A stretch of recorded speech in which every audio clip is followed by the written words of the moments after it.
Hello students, मैं हूं हेमंत केसरवानी और आज मैं आप लोगों को एक न्यूमेरिकल बताने जा रहा हूं और वो न्यूमेरिकल आप लोगों के सामने बोर्ड पर लिखा हुआ है।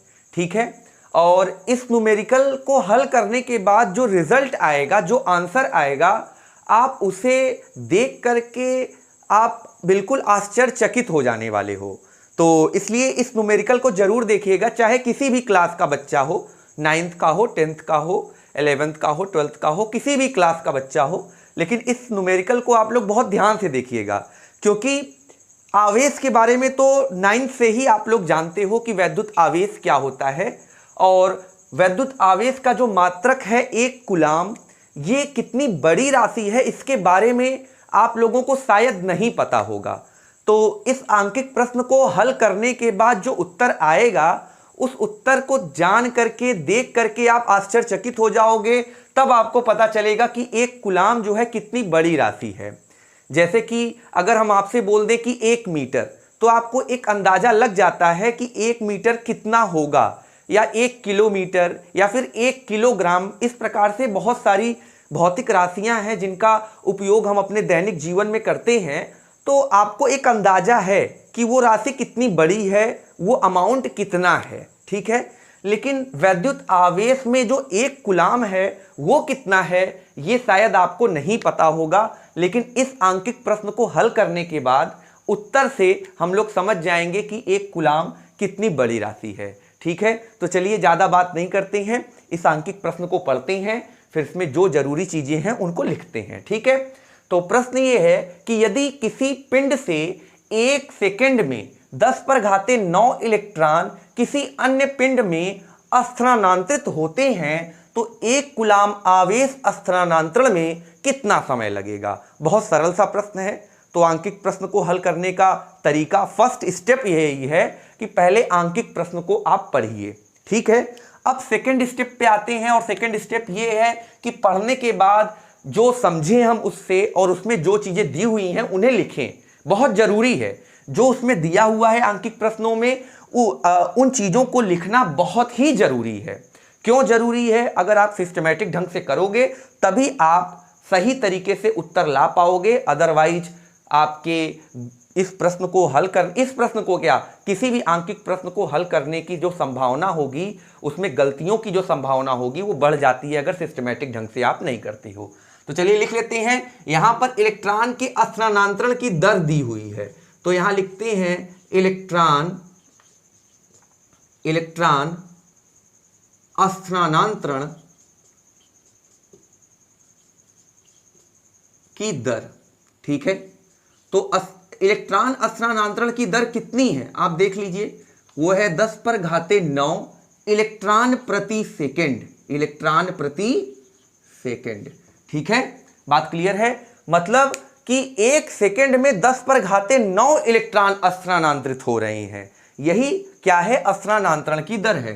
तो आपको पता होगा कि 10⁻9 का मतलब ये हुआ 1 लिख करके 9 जीरो, तो ये कितना होता है? तो मैं आपको बता दूं कि 10⁻9 जो है वो 100 करोड़ के बराबर होता है। कितने के?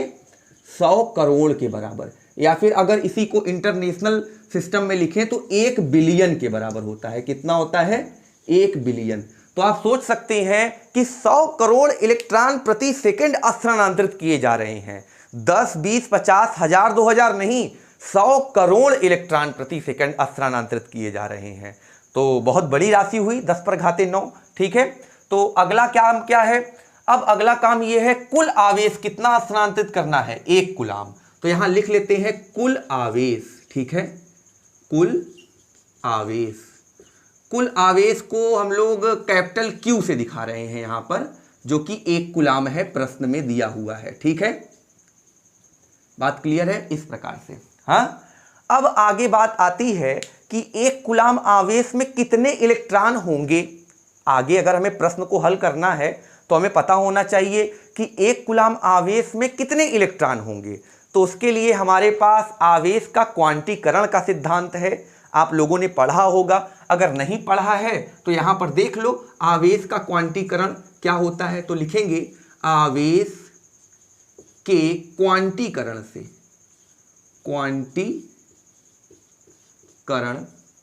से। तो आप लोग सोच रहे होंगे इतना हम लिख क्यों रहे हैं, तो मैं आपको बता दें, किसी भी आंकिक प्रश्न को हल करने का सबसे सटीक, सबसे अच्छा तरीका यही होता है कि आप उसमें चीज़ों को जो दी हुई हैं उनको लिखते चलो, और जो चीज़ें आप उपयोग कर रहे हो उसके बारे में भी आप वहाँ स्पष्ट करो। ठीक है, अगर स्टेप बाय स्टेप आप चीज़ों को करोगे तो गलतियां होने की संभावना बिल्कुल कम हो जाएगी। आप लोग विज्ञान के छात्र हो, आपको पता है कि जहां अनिश्चितता होती है, जहां रैंडमनेस होता है, वहीं त्रुटि होती है, वहीं एरर होता है, वहीं गलतियां होती हैं। ठीक है, तो इसलिए हर चीज़ को विधिपूर्वक करिए, स्टेप बाय स्टेप कीजिए। तो आवेश का क्वांटीकरण का सिद्धांत क्या है? Q बराबर NE। ठीक है, यानी कुल आवेश जो है वो मूल आवेश, E को बोलते हैं मूल आवेश, मतलब कि एक इलेक्ट्रॉन के ऊपर जो आवेश का परिमाण है उसको E से रिप्रेजेंट किया जाता है। यानी E बराबर जो होता है 1.6 गुणे 10 पर घाते ऋण 19 कूलाम। यही एक इलेक्ट्रॉन के ऊपर जो आवेश का परिमाण होता है इतना ही होता है। ठीक है, इसी को मूल आवेश कहते हैं। तो जो कुल आवेश है वो मूल आवेश का पूर्ण गुणज है। पूर्ण गुणज कहने का मतलब ये है कि अगर कुल आवेश में हम मूल आवेश से भाग दे दें तो जो आपका प्राप्त होगा वो एक पूर्णांक संख्या होगी, न कि वो परिमेय या भिन्न की संख्या होगी, या फिर कह लीजिए दशमलव की संख्या होगी। ठीक है, तो यहाँ से हम मान रखते हैं Q बराबर 1 है और N का मान हमें निकालना है। E का मान 1.6 गुणे 10 पर घाते ऋण 19 है। तो यहाँ से आपका N बराबर जो आता है 1/1.6 गुणे 10 पर घाते ऋण 19। ठीक, इतना आता है। जब आप इसे हल करोगे, अपने कॉपी पे हल करिएगा, तो आपका आएगा 0.625 गुणे 10 पर घाते 19। ठीक है, कितना आएगा? 0.625 गुणे 10 पर घाते 19। और जब इस दशमलव को एक स्थान आगे खिसकाओगे तो यहाँ पर एक अंक घट जाएगा, यहाँ पर हो जाएगा n बराबर 6.25 गुणे 10 पर घाते 18 इलेक्ट्रॉन। यानी यहाँ से क्या रिजल्ट आपको प्राप्त हुआ कि एक कूलाम आवेश में कुल इलेक्ट्रॉनों की संख्या कितनी होती है? 6.25 गुणे 10 पर घाते 18 इलेक्ट्रॉन होते हैं। तो इस चीज़ को आप याद भी रखे रहिएगा, ये बहुत जगह आपको इसका यूज भी होगा, तो इसको आप याद रखिएगा कि एक कूलम आवेश में 6.25 गुणे 10 पर घाते 18 इलेक्ट्रॉन होते हैं। तो अगर ऐसे समझ लीजिए 6.25 को अगर हम छोड़ भी दें, ठीक है, तो 10 पर घाते 18, लेकिन इसका मतलब क्या हुआ? 1 लिख करके 18 जीरो। अब 1 लिख करके 9 जीरो ही 100 करोड़ हो जा रहा था, तो 1 लिखकर 18 जीरो कितना होगा? बहुत ही बड़ी संख्या होगी, बल्कि हम लोग तो गिनती करना भी भूल जाएंगे कि कितना होगा ये। ठीक है ना, तो 10 पर घाते 18 यहां पर है। ठीक है, तो बहुत बड़ी संख्या है, ये ध्यान रखिएगा। तो यहां लिखते हैं कुल आवेश स्थानांतरण में लगा समय। क्या लिखेंगे? कुल आवेश स्थानांतरण में लगा समय। ठीक है, तो कुल आवेश स्थानांतरण में लगा समय T निकालने के लिए हम कुल इलेक्ट्रॉनों की संख्या में जो इलेक्ट्रॉनों के स्थानांतरण की दर है उससे भाग दे दें तो कुल समय हमें मिल जाएगा। तो यहां पर कितना है कुल इलेक्ट्रॉन? 6.25 गुणे 10 पर घाते 18 है, और इसमें हम भाग किससे देंगे? दर से। तो दर कितना है? 10 पर घाते 9।